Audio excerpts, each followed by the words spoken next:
પ્રાંતિજમાં ઇલેક્ટ્રોનિક્સની દુકાનમાં ભીષણ આગ. સાબરકાંઠા જિલ્લાના પ્રાંતિજ ખાતે નેશનલ હાઈવે 48 પર આવેલા પ્રાઇમ કોમ્પ્લેક્સમાં આજે એક મોટી આગની ઘટના બની. કોમ્પ્લેક્સના ત્રીજા માળે આવેલી સન્સ ઇલેક્ટ્રોનિક્સની ઓફિસ અને ગોડાઉન સહિત આજુબાજુની 3 દુકાનોમાં ભીષણ આગ લાગી.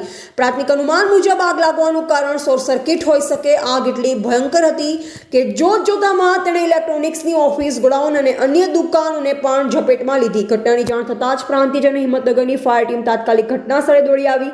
ફાયર ટીમે પાણીનો મારો ચલાવી ભારે જહેમત બાદ આગ પર કાબુ મેળવ્યો. આ ભયંકર આગના કારણે ઓફિસ અને ગોડાઉનમાં રાખેલો તમામ ઇલેક્ટ્રોનિક્સનો સામાન બળી ખાખ થયો, જેમાં પંખા, ગીઝર અને અન્ય મોંઘા ઇલેક્ટ્રોનિક્સ ઉપકરણનો સંપૂર્ણપણે નાશ થયો છે. આ દુર્ઘટનામાં વેપારીને અંદાજે 29 લાખ રૂપિયાથી વધુનું મોટું નુકસાન થવાની આશંકા છે. આ ઘટનાના પગલે કોમ્પ્લેક્સમાં થોડા સમય માટે અફરાતફરીનો માહોલ સર્જાવા પામ્યો હતો. એવા રાજકમલસિંહ પરમાર, ભારત ન્યૂઝ, સાબરકાંઠા.